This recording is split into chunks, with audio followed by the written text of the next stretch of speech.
কয়েক পৃষ্ঠা যাবত সূরা বাকারার মধ্যে বর্ণনা করেছেন।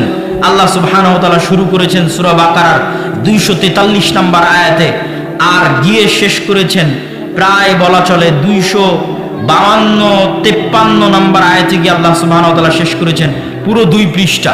দাউদ আলাইহিস সালামের জেরুজালেম বিজয়ের ঘটনা আল্লাহ বলেছে। শুরু কিভাবে? এই যে ইউশা বিন নুনের হাতে জেরুজালেম বিজয় হলো, তারপরেও যে তারা আল্লাহর আদেশ অমান্য করলো, এইভাবে আল্লাহর আদেশ তারা অমান্য করতে থেকেছে।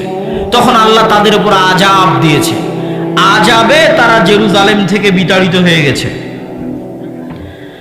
আযাবে তারা জেরুজালেম থেকে বিতাড়িত হয়ে গেছে। দেখেন, আজকে আপনাদের বলতে এবং ভাবতে কষ্ট লাগলেও আমরা মুসলমানেরা আযাবের মধ্যে আছি। কিসের মধ্যে আছি? আযাবের মধ্যে আছি। আমাদের চরিত্রের কারণে, আমাদের অভ্যাসের কারণে।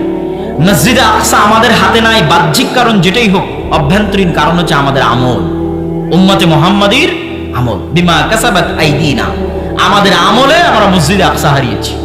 আমাদের তাকওয়া, পরহেজগারিতার অভাব এবং গুনাহের কারণে আমরা মসজিদে আকসা হারিয়ে দিয়েছি। তো ওদের উপর আল্লাহ আযাব পাঠালেন, জেরুজালেম থেকে বিতাড়িত করে দিলেন, ঘর বাড়ি ছাড়া হয়ে গেল। আজ আমাদের মুসলমান ভাইয়েরা ঘর বাড়ি ছাড়া আছে, মিলবে, একদম হুবহু মিলবে। ওই ঘর বাড়ি ছাড়ার কথা এটার মধ্যেও পাবেন। এই জেরুজালেমের কথাই বলবে যে কেমনে তারা ঘর বাড়ি ছাড়া হয়েছে।